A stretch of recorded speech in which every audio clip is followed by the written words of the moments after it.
Welcome back to EmpowerND Podcast. This podcast creates space for honest conversations about health, well-being, and community resources to help people in southwestern North Dakota live healthy, full lives. The EmpowerND Podcast is produced by Women Empowering Women, a nonprofit organization dedicated to connecting, supporting, and educating women to help them become the best versions of themselves. To become a member or learn more, visit wewnetwork.org. Women are constantly hearing what they should eat, when they should eat, and how they should work out, from fasted workouts to hitting the perfect protein goal. But with so much advice out there, it can be difficult to know what actually helps your body feel and perform its best. Joining us is Heather from BodyLift Fitness. Let's get started.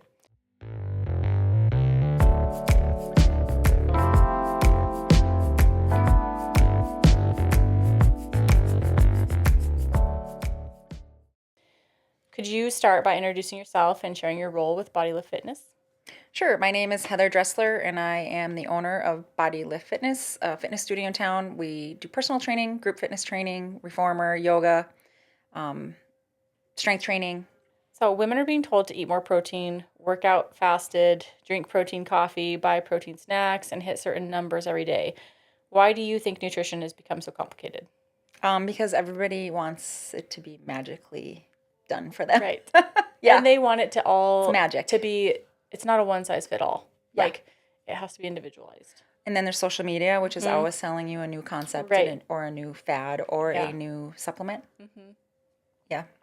So before we talk about what women should do, can we talk about what happens when women don't fuel their bodies enough for the activity they're doing? So under fueling, there's a lot of signs that can happen right away. It would be like a constant fatigue in the afternoons is a good indication, feeling cold all the time, trouble recovering between the workouts, poor sleep, craving sweets, irritability, plateauing, like if you just aren't getting any more gains or you're not getting quicker in your pace or whatever, and feeling like you just can't do it anymore.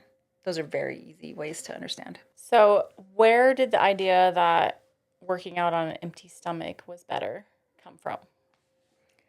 Men's research. I guess I could mainly start by saying that most of the research and data points before the lately have been done all on men. So that fasted research was done on all men. There was never any women in the study. So along with a lot of the things in our lives, everything's done on men, but this is one of just coming around now. So we're finding out a lot more about how women should be working out, especially as they age.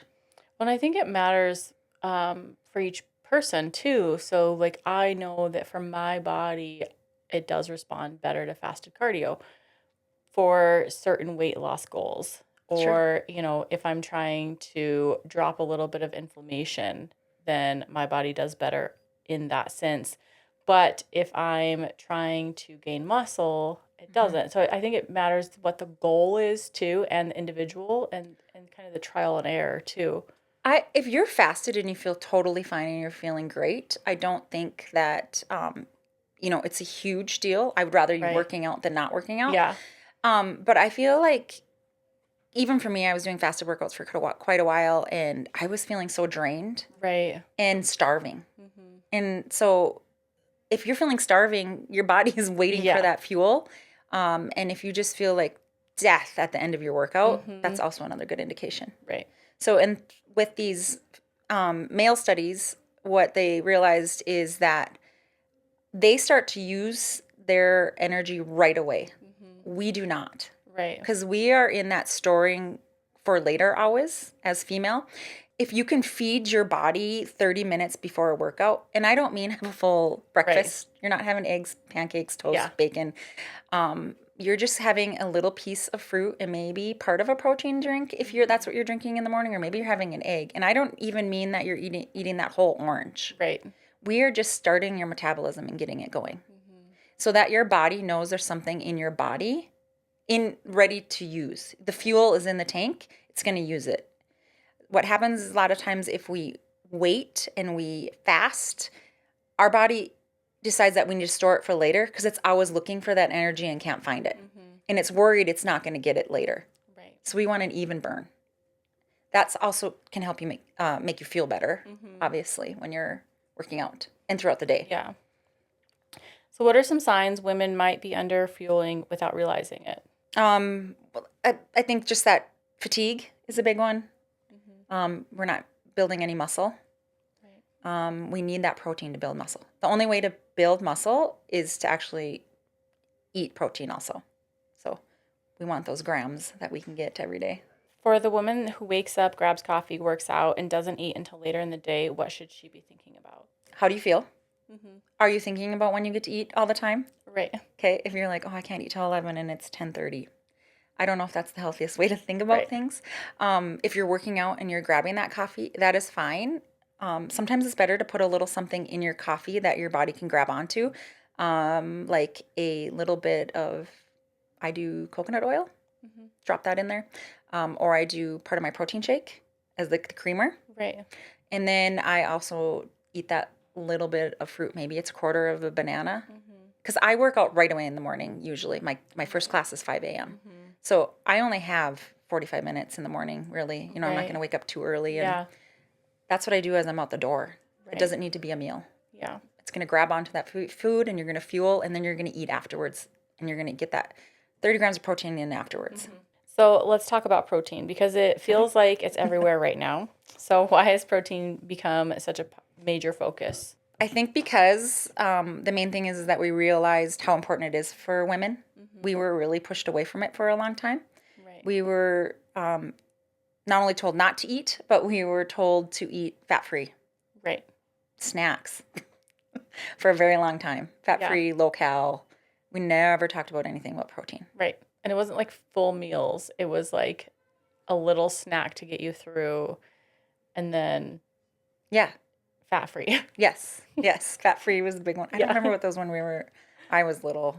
My mom, actually. I don't know. They were like in a green container. It was all like fat-free little chocolate cookie things. I don't remember what those are. Right. But anyway, that's what it reminds me of. Yeah. And now I think about that and I was like, there was zero nutrition in that Right. at all. Yeah. There's There was no reason to Whole eat it. Foods. No, you were going to be hungry again Yeah. 15 minutes later. Right. But you just eat that whole box, you'll be fine. No, there was never, protein was never really a push. And the reason is women need to be stronger. And we're realizing that as we're getting older. Mm-hmm. We want to be healthy for stronger. We want to be stronger Right. and we don't want to be frail. So that's why we need to Yeah. keep eating protein. Yeah. Is the protein craze actually helping anyone? Or does it matter like what type of protein it is too?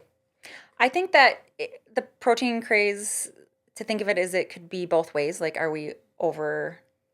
I mean, when you go to the store now, what do you see? Protein on chips. Right. They're trying to sell it to everybody. Yeah. So if you don't understand how you should be ingesting and what you should be ingesting, and it doesn't need to be overwhelming, but just because it says protein on it does not mean that it's a protein Right. food.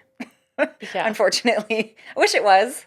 And I think that it actually complicates it more rather than going for whole foods Yeah. and trying to measure out your food and get the right portions and stuff to fuel your body. Because if you try to get the right portions, but you're using all of these artificial proteins and all of these, packaged foods, they're never going to fit the macros or the thing that you're searching for. Right. So just getting whole food meals in that have healthy items. Yes, and the protein, the way they're marketing it is so that you just buy more of that Right. over and over again. Yeah. And you think you're getting, but there is actually a hack to find out if what you're getting is at least protein dense. I'm Right. not saying that this is going to be your healthy choice always. Like, I would rather you go for your meats, your dairy, your beans, your tofu, get most your Greek yogurt. Right. Easy. Cottage cheese, that stuff. But you want to, if you want to know if something has a decent amount of protein in it, you would do the nutrition hack, which I do. So if there is a nutrition label on it and it says it has 220 calories, you cover up that last zero of the 220, and you should have 22 grams of protein in that serving. And you can just check that by looking at the nutrition label, and does it say 22 grams? If it says less than that or not close to it, you're not getting a protein dense food. So that's an easy way to do it. Mm-hmm. This is 180 and it says 10 grams of protein. You're not getting a protein-dense food. Yeah. So do women need protein powder, or can most people meet their needs through everyday foods? You can 100% meet your needs through everyday foods. Right. People just aren't used to doing it. Yeah, and there's ways to do it with less prep time, but I think that the idea is that you have to like spend a whole day prepping your meals all week. And so that is kind of a daunting task for most people. It is. Do I think that a protein shake every now and then or even daily is bad, but it should not be what you are really getting your nutritional value from. But there are easy ways to get just as much protein as in a shake. Right. The other thing is some of those shakes and everything, you never know what you're really for sure getting. But the other thing is that it can cause inflammation in the body. Right. You can start to not. I actually, this happened to me. I started not feeling well from them, no matter the brand, no matter the it just. And I've tried different isolate and whey, and it just causes inflammation in my body. Right now, I'm taking a step back from them, not using them at all. So I think it matters too what knowing if you have any intolerances too. Yep. Like I know that I can't have any whey or casein, but I have had testing to tell me that I couldn't figure out what it was that was causing inflammation, and I know that whey and casein are intolerances for me. Yeah. And all dairies. And so all the things I was getting protein from, the Greek yogurt, the cottage cheese, were all causing inflammation. Yeah.